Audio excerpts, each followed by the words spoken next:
네, 정치뉴스의 넘버원 국회 라이브 원입니다. 시청자 여러분 안녕하십니까? 오늘 하루 맹수지 앵커와 함께 진행합니다.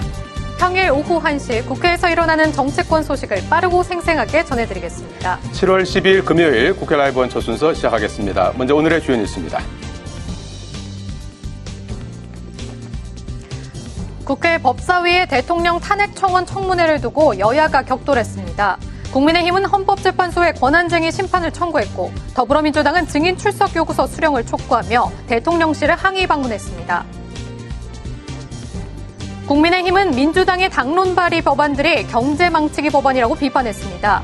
특히 노란봉투법은 위헌적 헌법이라며 반대 입장을 분명히 했습니다. 더불어민주당은 해병대원 사건 은폐 의혹과 관련해 김건희 여사에 대한 의혹이 계속 나오고 있다며 직접 조사가 필요하다고 강조했습니다. 2부 정치한수에서는 임명진 전 자유한국당 비대위원장과 함께 신경전이 과열되고 있는 여당 전당대회 상황과 법적 공방으로 번진 윤 대통령 탄핵 청문회 추진 등을 짚어봅니다.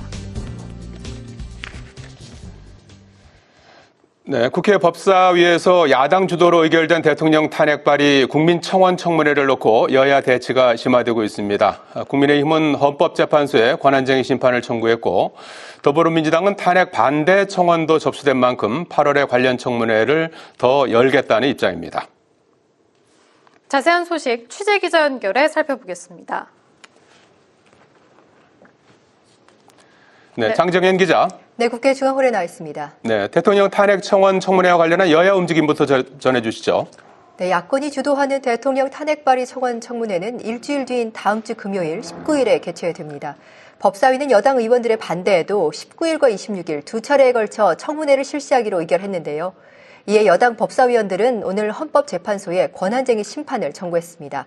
교섭단체 간 안건 상정 협의가 없었고 법사위 내 청원 소위도 거치지 않는 등 중대한 위법적 하자가 있다고 주장했는데요.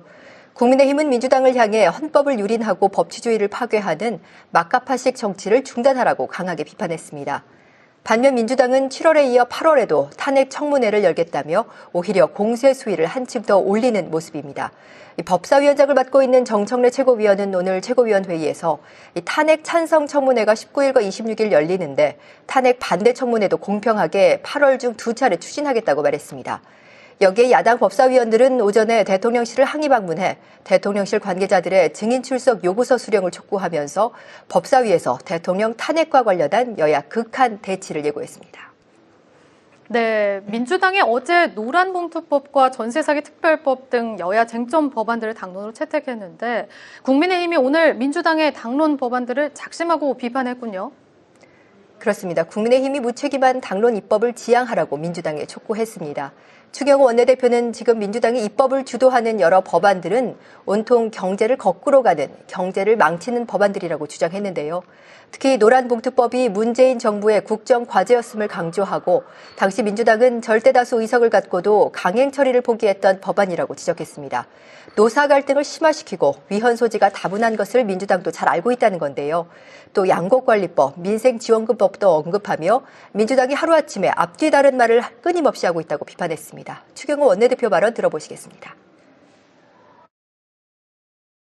어제는 이재명 전 대표가 거창하게 먹고 사는 문제가 제일 중요하다고 강조하더니 오늘은 기업 경쟁력을 훼손하고 산업 생태계의 혼란을 가중시켜 먹고 사는 문제를 더 어렵게 만드는 법안들을 당론으로 채택하고 있습니다. 자, 장정현 기자, 민주당은 해병대원 순직 사건과 관련해서 김건희 여사에 대한 직접 조사가 불가피하다는 입장이죠. 그렇습니다. 박찬대 민주당 대표 직무대행이 말한 내용인데요. 먼저 발언부터 들어보시겠습니다. 영부인 국정농단 게이트를 둘러싼 의혹이 파도 끝이 없습니다. 여러 정황을 살펴봤을 때 해병대원 사건 은폐 시도에 깊숙이 개입했을 것으로 보이는 김건희 여사에 대한 직접 조사가 불가피합니다. 네. 네, 박 직무대행은 도이치모터스 주가 조작 의혹을 받는 김건희 여사와 이종호 전 블랙펄 인베스트 대표 간에 이뤄진 일부 언론 녹취록 보도를 언급하면서 이렇게 말했는데요.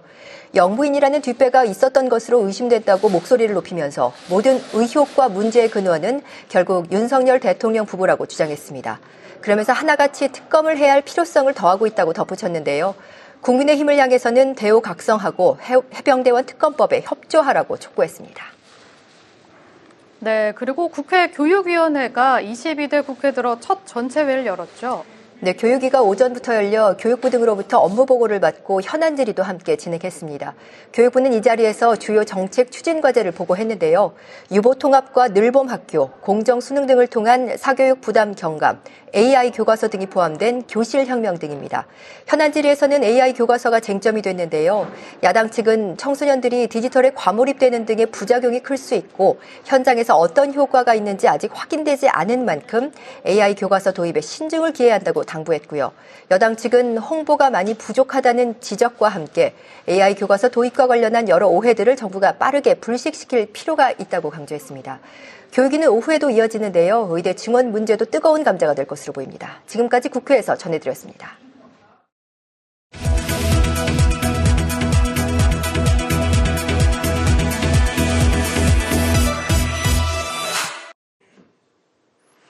여야가 새 지도부를 꾸리기 위해 전당대회 체제로 돌입했습니다. 국민의힘은 이번 주부터 합동연설회를 시작했고 민주당은 오는 20일부터 본격적인 일정에 들어갑니다. 김지수 기자가 여야 전당대회 주요 일정을 정리했습니다. 한동훈 전 비대위원장을 포함해 원희룡 전 장관, 나경원, 윤상현 의원 등 4파전으로 치러지는 국민의힘 전당대회. 지난 8일과 10일 광주와 부산을 시작으로 합동연설회에 돌입했는데 오늘은 대구에서 15일과 17일에는 충남과 경기를 돌며 합동연설회를 진행합니다. TV 토론회도 이미 2차례 진행한 가운데 16일부터 19일까지 4차례 더 예정돼 있습니다. 이어 오는 19일과 20일에는 선거인단 모바일 투표를, 21일과 22일에는 일반 국민 여론조사를 거쳐 23일 새 지도부를 선출하게 됩니다. 더불어민주당은 다음 달 18일 새 지도부를 꾸리는데 이재명 전 대표와 김두관 전 의원, 김지수 후보 등 3파전으로 치러집니다. TV 토론회 일정은 아직 잡히지 않은 가운데 합동연설회가 주말마다 이어집니다. 오는 20일과 21일 제주와 인천, 강원과 경북을 시작으로 27일과 28일에 부울경과 충청 지역을 찾습니다. 이어 다음 달 3일과 4일에는 호남에서 합동연설회를, 10일과 11일에는 대전과 세종에서 진행합니다. 합동연설회는 다음 달 17일 서울을 끝으로 마무리되고 18일에 당대표와 최고위원을 선출합니다. 5명을 뽑는 최고위원회는 13명이 도전했는데 오는 14일 예비경선을 통해 본선에 오를 8명을 선출합니다. 한편 조국 혁신당도 오는 20일 전당대회를 개최하고 당원 투표로 지도부를 꾸리는데 18일부터 20일까지 사흘간 전자투표 방식으로 진행합니다. 국회방송 김지수입니다. 여야가 최근 기록적인 폭우로 피해가 발생한 지역에 대한 조속한 복구 지원과 수해 재발 방지 대책 마련을 촉구했습니다. 정점식 국민의힘 정책위의장은 원내대책회의에서 피해 국민들이 일상에 복귀할 수 있도록 정부의 조속한 피해 복구를 당부했습니다.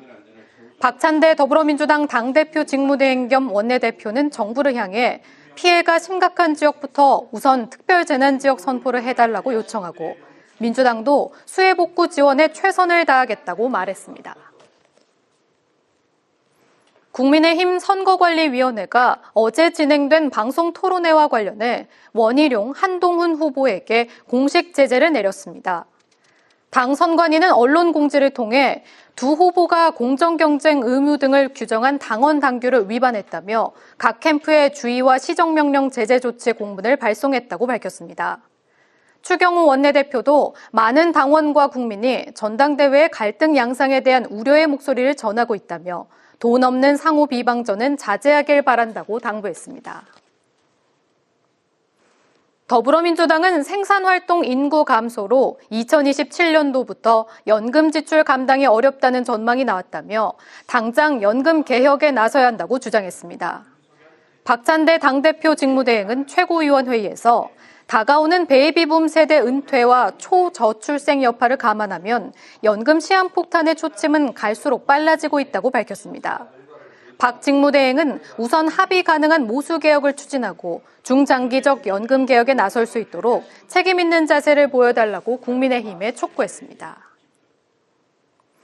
조국혁신당 전 대표가 한동훈 전 법무부 장관의 댓글팀 운영 의혹과 관련해 한동훈 특검 법안에 이 내용도 추가하겠다고 밝혔습니다. 조 전 대표는 오늘 라디오 인터뷰에서 한 후보의 댓글팀 의혹은 공무원법 위반은 물론 업무 방해죄 등 여러 혐의가 문제가 된다고 지적했습니다. 그러면서 수사를 통해 사설 댓글팀의 조직 관리를 누가 했고 비용은 누가 댔는지, 당시 한동훈 장관에게 언제 몇 번 보고했는지 등을 모두 조사해야 한다고 말했습니다.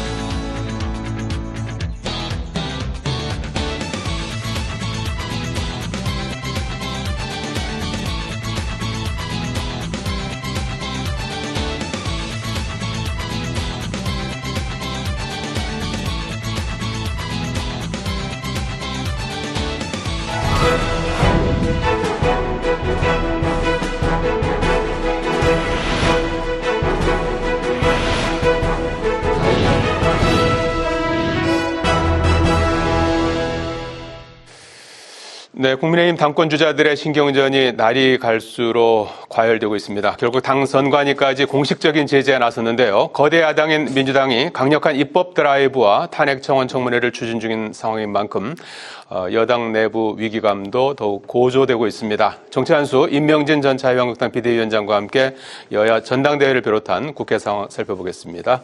안녕하십니까? 네. 자, 국민의힘 전당대회 아주 지금 치열한 그런 양상 아닙니까? 어제 2차 TV 토론회가 있었는데 혹시 보셨습니까? 네. 재밌잖아요. 어떻든지 간에. 재미있습니까? 네. 어제 어떤 부분을 좀 눈여겨보셨습니까? 국민들은 대부분 온희룡 후보와 한동훈 후보의 이제 공방. 예. 그거에 대해서 좀 너무 심한 거 아니냐, 뭐니 그러는데. 예. 두 사람 다 똑똑해서 그래요, 뭐. 그렇습니까? 예. 뭐, 그럴 수밖에 없는 상황이긴 한데. 예. 뭐, 그거 없이는 사실은 뭐, 이슈가, 물론 토론의 이슈가 없잖아요. 어제 원희룡 후보가 한동훈 후보에게 제기한 3대 의혹. 네. 그 이제 하나는 이제 옛날에 한동훈 후보가 법무부 장관 시절에 댓글팀을 운영했다는 의혹. 예. 또 하나는 이번 총선 때 비대위원장을 맡았었지 않습니까? 그러면서 사천 개인적으로 아는 네. 사람을 공천한 게 아니냐. 뭐 네. 이런 사천 논란도 제기했고. 그다음에 본인이 영입한 김경률 회계사 이분을 금감원장에 추천했다. 이런 세 가지 의혹을 제기했고 거기에 대해서 이제 한동훈 후보는 사실이라면 정기 은퇴하겠다 이렇게 맞받아 쳤습니다. 네. 정치 공세지요, 뭐. 그런데 네. 사실은 저는 이렇게 생각했습니다. 이번에 그 국민의힘 전당대회 그 대표는 네.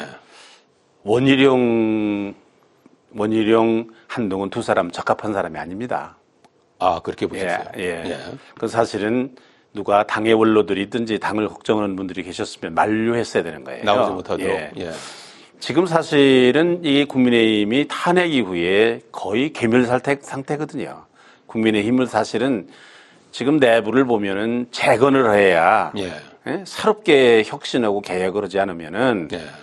지방선거 치르는 것도 사실 어렵거든요. 또 지금 뭐 폭풍처럼 지금 몰려오는 이 탄핵 정국을 예. 헤쳐나가기도 어렵고 생각해 보세요. 지금 한동훈 후보가 된다 하더라도 하나가 되겠는가. 너무 대상이 커서요. 예. 이건 처음부터 예상됐던 거거든요. 예. 또 원희룡 후보는 다 짐작하듯이 대통령실에 의지가 실렸다. 이런 오해가 아닌 어떤 그런 의심을 받잖아요. 예. 막판에 뛰어들긴 했죠. 그렇죠. 예. 그러니까 이게 두 후보 간의 이런 갈등. 예.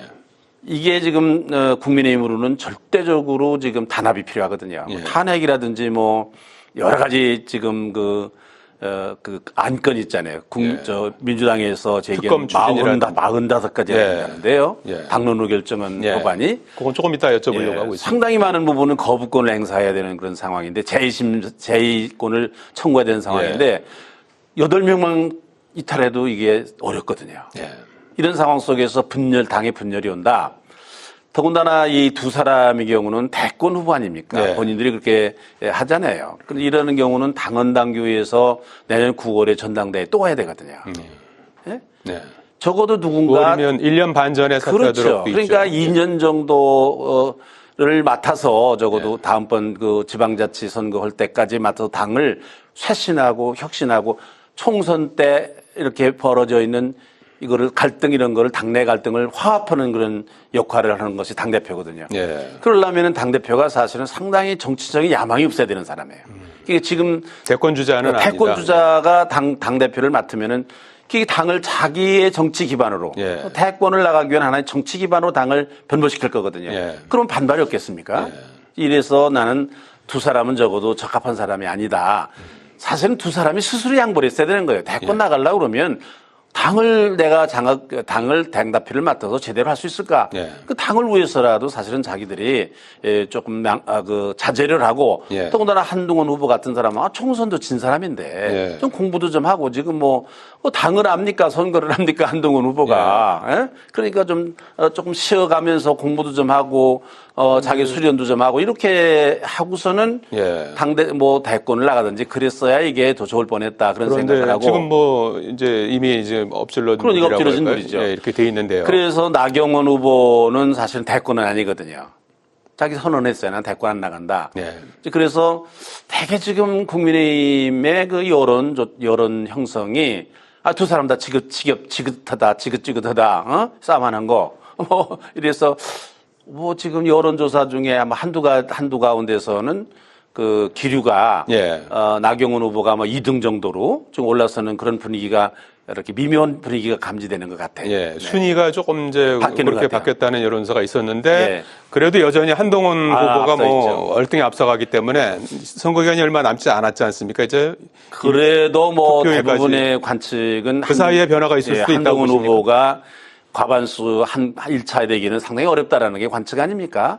1차에 된다는 얘기도 있고요. 그런데 어떻든 보시면은 어떻든 국민의힘의 당의 기반이 TK, PK에 있습니다. 예. 책임당원이 많이 있고 그 영향이 또 수도권에도 있고 예. 그렇기 때문에 책임당원들이 그렇게 쉽게 그렇게 한쪽으로 몰아서 한동훈 후보에 대한 의혹은 사실이 아니라 하더라도 예. 상당한 영향을 미칠 거라고 생각하고 예. 지금 열흘 남았거든요.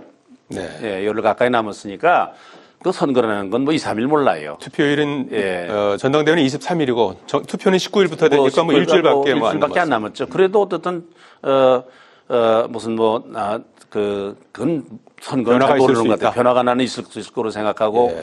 그런 변화의 조짐이 감지가 된다 이렇게 생각을 하고 예. 선관위에서도 두 사람에 대한 주의 조치를 한 모양인데 예. 아마 당의 윤리위원회에서도 이걸 예의주시를 하고 무슨 조처를 하지 않을까 이렇게 어제 전직 윤리위원장들하고 지금 이용구 윤리위원장이 같이 만나서 좀 얘기들을 했어요. 저도 거기 같이 참석을 하셨- 했었는데 예, 하셨어요. 걱정들 많이 하십니까? 걱정 많이 하고 어떻든지 간에 윤리위원회에서도 지금 가만히 있을 수 없는 그런 예. 형편인 것 같습니다. 어제 주의하고 시정명령 의결을 했고 선관위에서 네. 당 선관위에서 그리고 오늘 공문을 보냈습니다. 밤중에 했답니다. 저녁에. 네. 예, 오늘 공문을 보내서 이제 두 후보에게 이제 주의와 시정명령을 의결했는데 조금 전에 이제 TK 당심 이게 굉장히 중요하다고 말씀하셨는데 오늘 잠시 뒤에 대구에서 합동연설회가 열릴 예정이에요. 그러면 좀 후보들의 지금 과열된 분위기가 오늘 시점에서 좀 달라질까요? 자제될 겁니다.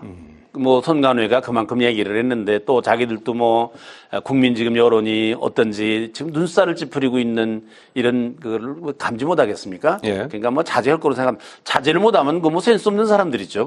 예. 그만둬야 될 사람들이지 자격이 없는 사람들이죠. 예. 저는 자제할 거로 생각합니다. 예, 네. 오늘부터는 정책이라든지 네. 비전 이런 쪽으로. 이게 지금 방향이 이 바뀔까요? 당대표들이 후보들이 해야 될 일은 당을 어떻게 다시 추스릴까 하는 예. 비전을 제시를 해야 돼요. 예. 그리고 어떻게 지방선거 또 승리를 하고 대통령 선거를 정권 창출을 할 건가 하는 거에 대해서 얘기를 해야 됩니다. 비전을 얘기해야지 지금 이런 사소한 일로 이렇게 하는 거는 당원들도 용납이 안 될 거고 국민들이 뭐 좀 지겹다 이런 생각을 하지 않겠습니까? 네. 일반 국민들 입장에서는 뭐 사소한 일이라고 생각하진 않을 수도 있을 것 같아요. 아이고, 뭐 내용들이 워낙 뭐 아주 심각한 굵직굵직한 내용들이 그럼요. 많아갖고서요. 네. 그렇습니다. 네. 예. 정말 야당 좋게 하는 일 아니겠습니까? 예. 남은 일주일 동안 이제 일반 여론조사는 상당히 이제 이렇게 뚜렷하게 확연하게 이제 나오고 있습니다만 이제 결국은 당심 80%가 이제 결정하는 이런 선거기 때문에 어떻게 될지 한번 지금 뭐 지켜보도록 여론조사에서 하겠습니다. 나타나는 그런 일들은 당심하고는 조금 거리가 먼 게 아닌가 약간 그런 느낌을 가져요. 알겠습니다. 민주당 상황도 좀 살펴보도록 하겠습니다. 민주당은 이번 주 수요일에 이재명 대표가 연임 도전에 나섰지 않습니까? 네. 먹사니즘, 민생 문제를 강조하면서 이제 출사표를 던졌는데 이재명 대표는 최대한 좀 공식 활동을 좀 자제하면서 이제 조언 그룹들 이런 분들을 만나면서 이제 정책적인 그런 것들을 좀 다듬어가는 대권 주자로서의 어떤 면모를 좀 다지는 그런 이제 시간으로 쓰는 것 같습니다. 여기에 맞서서 이제 김두관 후보가 이제 도전장을 내밀었는데 김두관 후보는 비명계를 중심으로 해서 최대한 득표를 이제 끌어올리겠다는 그런 목표인 것 같아요. 어제는 양산으로 문재인 전 대통령을 이제 예방을 해서 용기 있는 결단이다 이런 이제 얘기도 듣고 했고 그랬는데 말이죠. 민주당 전당대회 상황은 어떤 부분을 좀 보십니까? 용기 있는 결단이죠. 지금 이 상황에서 나온다는 게 사실은 본인 자신도 이게 무슨 상황인지 알 텐데 옛날에 김대중 대통령 때 그 대표에 있었을 때 김상현 씨가 나왔어요. 뭐 30% 정도나 지지를 20% 정도나 김대중 그 대표하고 되겠습니까? 민주당에서 그때 당시 민주당에서 이거 김대중 대통령 80%로 되면 안 된다. 그래가지고 사람들이 김대중 대표를 지지하던 사람들이 김상현 대표를 후보를 지지했어요. 그 6대4가 이렇게 됐어요.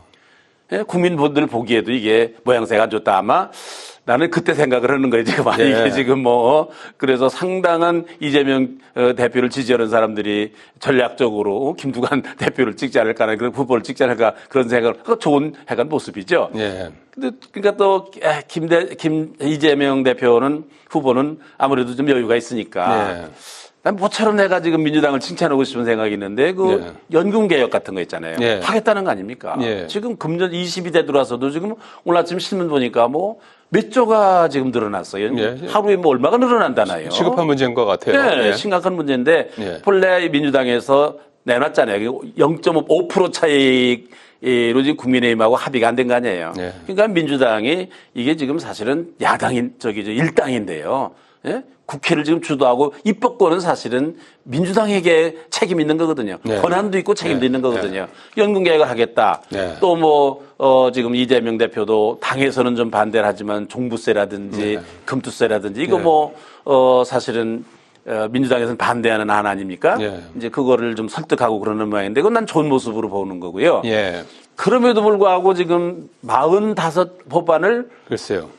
당론으로 결정했다는 거예요. 당론으로 결정했다라는 게 이게 안 좋은 거거든요. 더군다나 그거는 조금 이따가 여쭤봐도 되겠습니까? 그러니까 이게 이재명 대표가 정말로 이렇게 누굴 보여주기식으로 하지 말고 진정으로 사람들을 좀 민주당원들을 좀 설득을 해서 민주당이 이제 너무 일방적으로 가고 있어요. 가만히 보면 국민의힘이 하는 건 무조건 반대하는 거예요.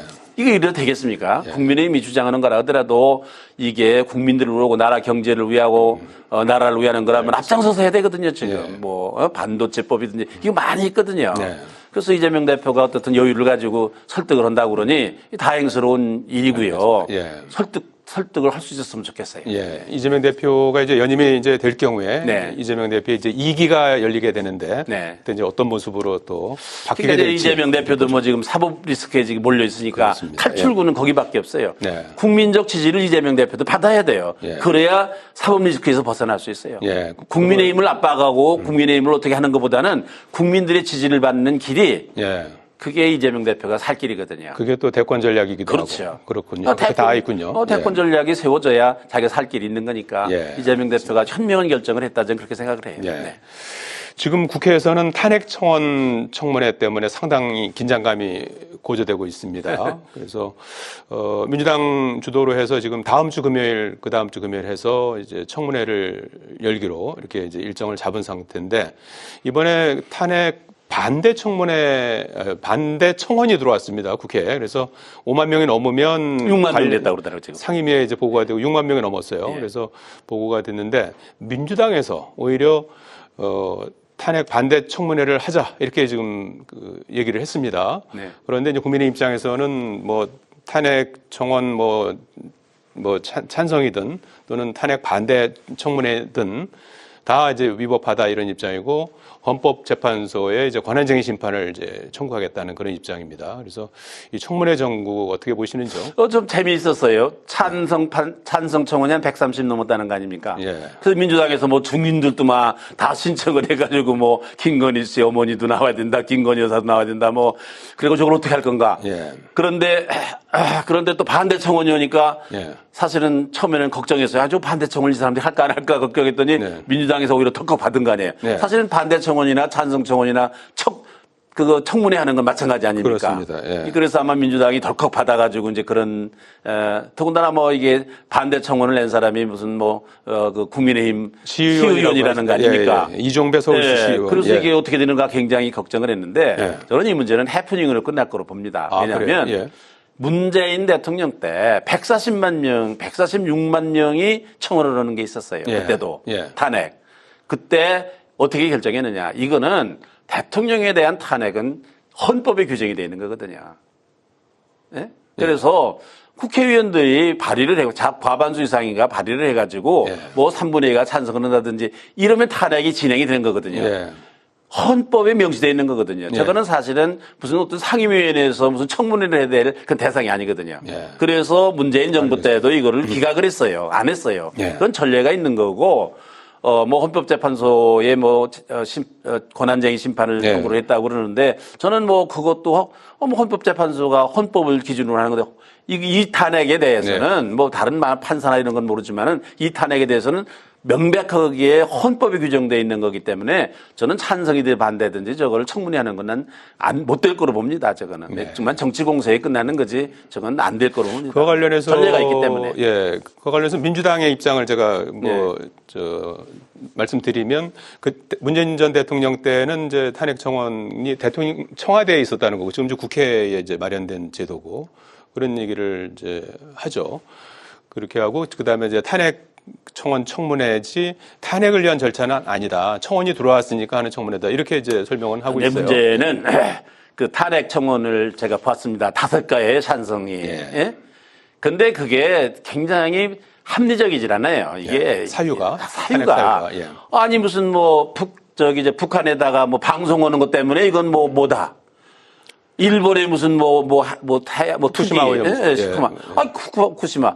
그것 때문에 무슨 뭐 이게 직무유기다 뭐 등등 이런 거 있잖아요. 예. 아니 어떻게 북한에다가 그거 확성기 설치한 거를 이렇게 탄핵의 사유가 되겠습니까? 이게. 예? 그러니까 이 5가지 탄핵의 사유인데 이게 이해가 안 되는 상황이에요. 더군다나 뭐 김건희 여사에 관계된 것도 보니까 도이치모터스인데 도이치모터스는 윤 대통령이 결혼하기 전의 일이에요.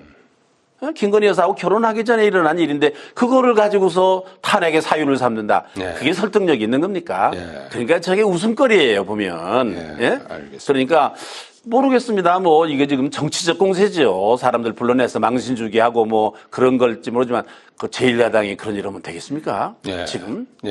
그거는 탄핵 사유가 형식이 적절치 어긋나는 않다. 일이라고 예, 생각합니다. 예. 탄핵 사유가 명백하지 않아요. 예. 하나라도 5개 중에 하나라도 야 이건 탄핵할 만한 일이다. 그게 없어요. 어쨌든 뭐 다음 주에 최상병구 예. 특검 문제도 그 문제도 탄핵 사유에 들어가 있는데 수사 중이잖아요. 뭐 명백하게 수사적인 사건은 탄핵의 사유가 될 수가 없거든요. 그래서 다음 주 있을 청문회는 한번 좀 지켜보도록 하면 하고요. 억지죠.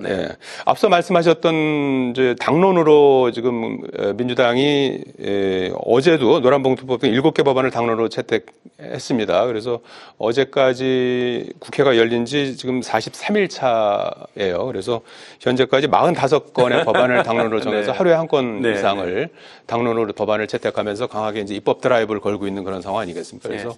법안을 이제 이렇게 당론으로 이렇게 많은 법안을 이제 당론 법안으로 이렇게 채택을 하는 부분.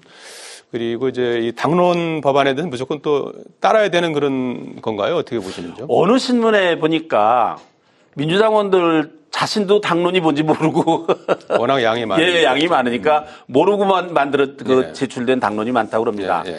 근데 뭐 헌법적으로 국회는 독립된 헌법기관 아닙니까? 사실은 나라를 위해서 양심적으로 입법 활동을 해야 되는 거거든요. 물론 당에 소속돼 있긴 하지만 그러나 우리 언제부턴가 우리 그 정치 현실을 보면 당론이라는 걸 가지고서 각 국회의원들의 자율 활동을 입법 활동을 이렇게 묶는 제한하는 그런 일이 있어요. 이게 잘못된 거죠. 뭐 특별한 경우라면 모르지만 이게 잘못된 거 아닙니까? 네. 사실은 알겠습니다. 헌법적인 그런 권한을 지금 제한하는 거네요. 당론으로. 네.